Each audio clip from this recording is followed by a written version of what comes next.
ஆவடி அருகே தளக்கேறிய கஞ்சா போதையில் பணியில் இருந்த காவலரை அடிக்க பாய்ந்த போதை இளைஞரின் செயல் பெரும் அதிர்ச்சியை ஏற்படுத்தியுள்ளது.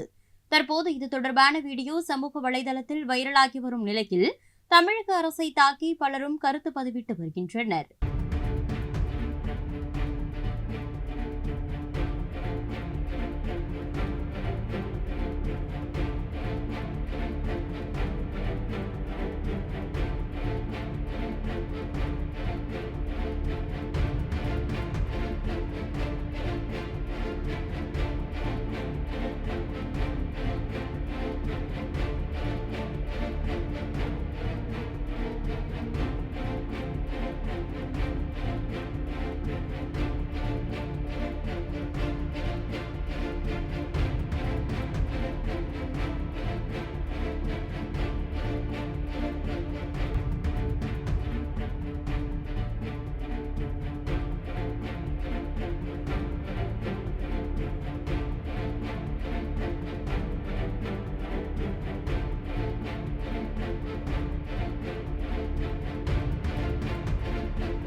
செய்திகளை உள்ளது உள்ளபடி தெரிந்து கொள்ள ரெஃப்ளெக்ட் நியூஸை சப்ஸ்கிரைப் பண்ணுங்க.